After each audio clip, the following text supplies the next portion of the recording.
नमस्कार, मैं शिव गोविंद द्विवेदी आप सभी का अपने YouTube चैनल गतिमान क्लासेस पर हार्दिक स्वागत करता हूं और आशा करता हूं कि आप लोग स्वस्थ होंगे, अच्छे से होंगे। ठीक है, चलिए आगे बढ़ते हैं। धीरज रखो मंजर भी आएगा, धीरज रखो मंजर भी आएगा, प्यासे के पास चलकर समंदर भी आएगा। ठीक है, तो आपको धीरज रखना होगा, धैर्य रखना होगा। कभी ना कभी तो अच्छा समय आएगा और आप सिलेक्शन पाएंगे। और सिलेक्शन कब पाएंगे? जब आप सही मार्गदर्शन पे मेहनत कर रहे होंगे, अच्छे से मेहनत कर रहे होंगे।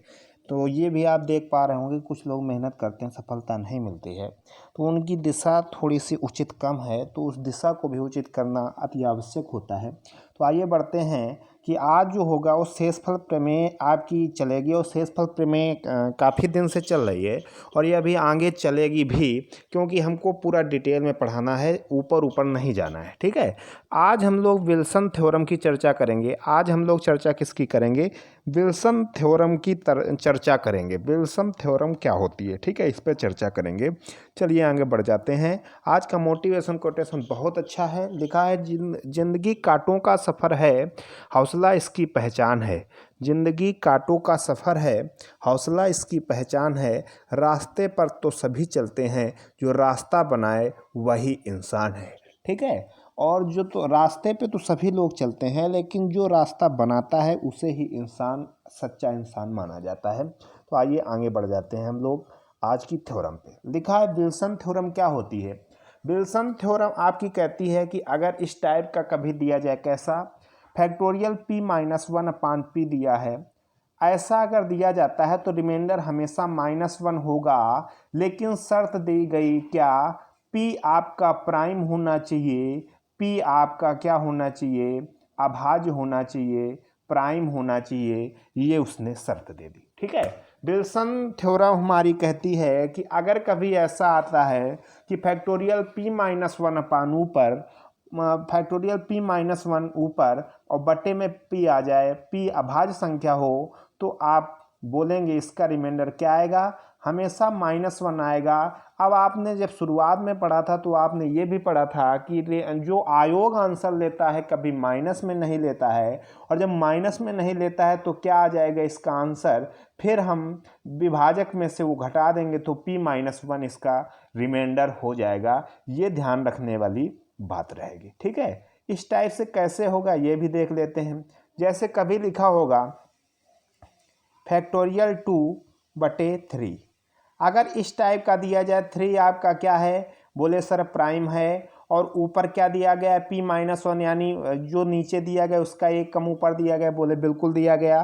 तो ये आपकी विल्सन थ्योरम के अंतर्गत आएगा, और इसका रिमाइंडर क्या हो जाएगा? -1 रिमाइंडर हमारा आयोग लेता नहीं है, तो हम 3 में 1 घटा देंगे तो कितना आ जाएगा? यानी इसका राइट आंसर 2 आ जाएगा। तो विल्सन थ्योरम की जो पहली कंडीशन है वो आपको समझ में आई होगी। आगे और कंडीशन मिलेगी, पहले इस कंडीशन पे चर्चा कर लेते हैं। इसके एग्जाम्पल के तौर पे देखते हैं। जैसे पहले एग्जाम्पल वही दिया गया जो मैंने अभी बताया कि आपको फैक्टोरियल 2 दिया गया बटे में 3। 3 आपका क्या है? 3 आपका है प्राइम। 3 आपका क्या है? प्राइम, और इससे एक कम ऊपर दिया गया, तो इसका रिमाइंडर क्या आएगा? बोले सर -1 आएगा। और जब -1 रिमाइंडर आएगा तो एक चीज़ हमको बताओ, क्या माइनस में कभी आंसर होगा? बोले बिल्कुल नहीं होगा। तो अब हम विभाजक में से 1 घटा देंगे तो कितना आ जाएगा? 3 - 1 यानी 2 आपका राइट आंसर हो जाएगा। अगले क्वेश्चन पे बढ़ जाते हैं। जैसे अगला क्वेश्चन बहुत अच्छा दिया गया है आपके सामने, कह रहा है फैक्टोरियल 10/11, यानी 11 आपका क्या है? बोले सर प्राइम है। अगर प्राइम है तो कोई दिक्कत नहीं, और इससे एक कम ऊपर लिया गया तो इसका रिमाइंडर क्या आएगा? -1। बोले सर माइनस में आंसर आता नहीं, तो 11 में 1 घटा देंगे, कितना आएगा? 10 इसका राइट आंसर हो जाएगा। ये ध्यान रखेंगे। अगले क्वेश्चन पे बढ़ जाते हैं। अगला क्वेश्चन कह रहा है फैक्टोरियल 16/17, आपने देखा 17 क्या है? प्राइम है। 17 क्या है? प्राइम है, अभाज्य है। 17 क्या है आपका? प्राइम है, अभाज्य, इसका एक कम ऊपर दिया गया है 16 दिया गया है, तो इसका रिमाइंडर क्या आएगा, माइनस का 1 आएगा, तो 17 में 1 घटा देंगे, कितना आ जाएगा रिमाइंडर इसका 16, राइट आंसर हो जाएगा। क्लियर। आगे बढ़ जाते हैं। अब आगे जो क्वेश्चन दिया गया ये अच्छा क्वेश्चन है। अगर हम इस पे बात करें फैक्टोरियल 72 + 8/73 दिया गया है, इसके रिमाइंडर पे बात करें तो हम देख पा रहे हैं क्या कि ये 73 दिया गया जो कि एक प्राइम है, 73 दिया गया जो कि एक प्राइम है, बोले बिल्कुल। और जब ये प्राइम है और इससे एक कम ऊपर 72 दिया गया, तो 73 में जब 72 का भाग कराएंगे तो कितना आएगा रिमाइंडर, बोले सर माइनस का 1 आएगा। ठीक है, 8 में 73 का भाग जाएगा नहीं तो प्लस का 8 हो जाएगा, तो इसमें क्या हो जाएगा, प्लस का 8 माइनस का 1 कितना हो जाएगा 7, प्लस का आंसर आ रहा है, तो यही आपका आंसर हो जाएगा। इसका राइट आंसर क्या हो जाएगा, 7 हो जाएगा। क्या हो जाएगा, 7 हो जाएगा। क्लियर। ठीक है, आगे बढ़ते हैं। फैक्टोरियल 100 - 10/101 दिया गया, 101 बोले क्या है, बोले प्राइम। और एक चीज़ ध्यान रखेंगे, 101 कभी कभी क्वेश्चन आ जाता है कि वह 3 अंकों की सबसे छोटी प्राइम, 3 अंकों की सबसे छोटी प्राइम नंबर क्या है, अभाज्य संख्या क्या है, तो वो कौन सी संख्या होती है, वो 101 ऐसी संख्या है जो 3 अंकों की संख्या है और 3 अंकों की सबसे छोटी प्राइम नंबर है। ये आप 101 के लिए ध्यान रखेंगे। 101 प्राइम है, इसका एक कम फैक्टोरियल 100 ऊपर दिया गया। अब इसमें से जब भाग कराएंगे तो इसका क्या आएगा, माइनस का 1 आएगा, माइनस का 10 ये हो गया, तो कितना हो गया, माइनस का 11 रिमाइंडर आ रहा है। लेकिन रिमाइंडर कभी भी आपका माइनस में नहीं होता है, तो माइनस का 11 आया तो आप क्या करेंगे, विभाजक आपका 101 था, 101 में 11 घटाएंगे, कितना आ जाएगा, 90 आ जाएगा। 90 आपका राइट आंसर हो जाएगा। क्लियर। तो आपको ठानना है, ठान लो तो जीत है और मान लो तो हार है। तो आपको ठानना है, मानना बिल्कुल नहीं है। ठानते हुए चले जाएंगे तो हम जीत निश्चित करते हुए चले जाएंगे। आज नहीं तो कल, कल नहीं तो परसों जीत निश्चित है। तो ये आपका पहला कॉन्सेप्ट रहा विल्सन थ्योरम का। अब हम विल्सन थ्योरम के दूसरे कॉन्सेप्ट की ओर बढ़ते हैं। विल्सन थ्योरम का दूसरा कॉन्सेप्ट कहता है, यदि कभी ऐसा हो, यदि n-1 फैक्टोरियल बटे n यह दिया जाए तो शेषफल हमेशा क्या आएगा, 0 आएगा। और जहां n क्या होगा, कंपोजिट नंबर, भाज्य संख्या होगी। अभी तक हम लोग किसकी चर्चा कर रहे थे, नीचे वाला क्या हो रहा था, प्राइम हो रहा था। अब क्या होगा, अब प्राइम नहीं होगा, भाज्य होगा, कंपोजिट नंबर होगा, भाज्य होगा, कंपोजिट नंबर होगा। क्लियर, बोले बिल्कुल। चलिए, और एक शर्त इसमें ध्यान रखेंगे, नोट करते चलेंगे कि आपका जो n होगा वो हमेशा बड़ा होगा किससे, 4, तब ये कंडीशन फॉलो होगी। अगर इसके नीचे आएगा तब आपको सॉल्व करना पड़ेगा। बोले बिल्कुल कर लेंगे। n आपका जो आपकी भाज्य संख्या होगी वो हमेशा 4 से बड़ी होनी चाहिए, तब इसमें ये फार्मूला लगेगा। क्लियर। चलिए आगे बढ़ जाते हैं। एग्जाम्पल के तौर पे देखते हैं। लिखा है फैक्टोरियल 9/10। 10 आपका क्या है, बोले sir composite number. Composite number यानी भाज्य संख्या है। 10 आपकी क्या है, कंपोजिट नंबर यानी भाज्य संख्या है। ठीक है, तो 10 का भाग जब फैक्टोरियल 9 में दिया गया n-1 पे, मतलब इससे कम ऊपर दिया गया, तो इसका रिमाइंडर हमेशा क्या आएगा, 0 आएगा। इसका राइट आंसर क्या हो जाएगा, 0 हो जाएगा। क्लियर। आगे बढ़ जाते हैं।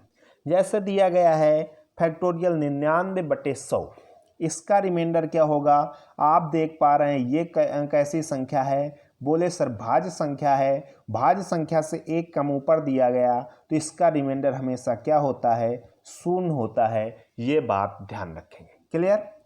आज का तीसरा कॉन्सेप्ट इसी का विल्सन थ्योरम का क्या कहता है, अगर कभी ऐसा केस आ जाए, क्या आ जाए, यदि फैक्टोरियल p-2/p, तो इसका शेषफल हमेशा 1 होगा और p क्या होगी, अभाज्य संख्या होगी।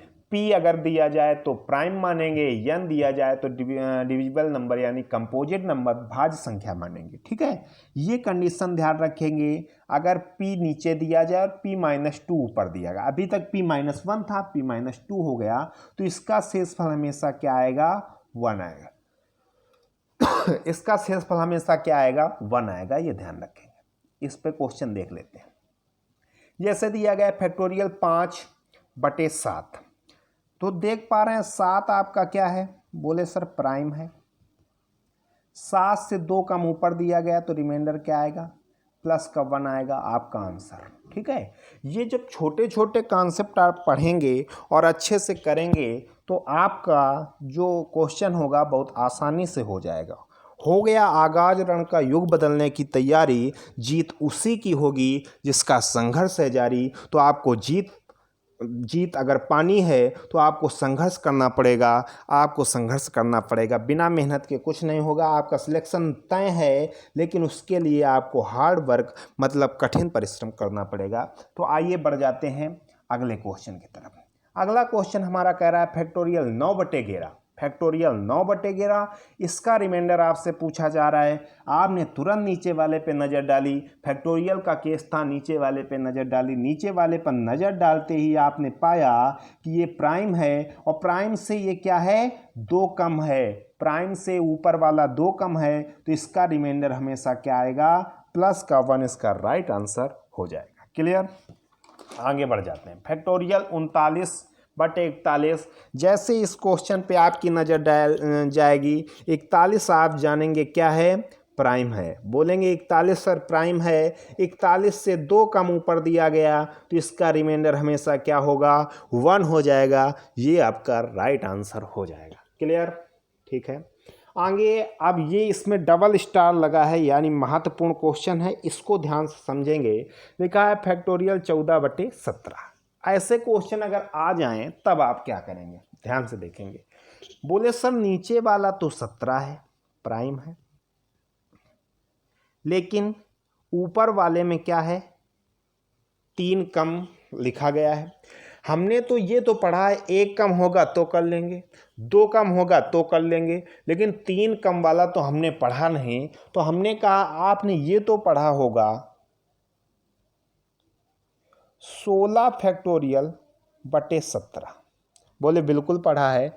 नीचे वाला प्राइम है, इससे 1 कम ऊपर है तो इसका रिमाइंडर -1 आता है, और -1 रिमाइंडर अगर आता है तो वो माइनस वाला आयोग लेता नहीं, तो -1 17 में घटा देंगे तो कितना आ जाएगा? 17 में 1 घटाएंगे कितना आ जाएगा? 16 आ जाएगा। तो बोले सर इसका रिमाइंडर क्या है? 16 है। ठीक है, अब इसको हम ऐसे भी तो लिख सकते हैं, ध्यान से देखिएगा। 16 गुणा 15 गुणा 14 फैक्टोरियल। ठीक है, 14 फैक्टोरियल और बटे में क्या आ जाएगा? 17। बोले ठीक है। अब हमें ये बताओ 17 का भाग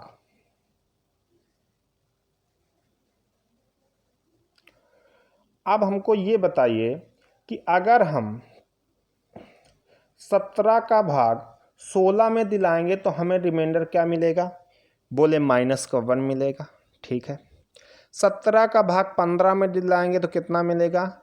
-2 मिलेगा। बोले सर अगर फैक्टोरियल 14/17 दिया है, इसका मुझे पता नहीं। ठीक है, तो फैक्टोरियल 14/17 ज्यों का त्यों, और पूरे का रिमाइंडर क्या था? 16 था। तो -2 और -1 गुणा होके 2 हो रहा है।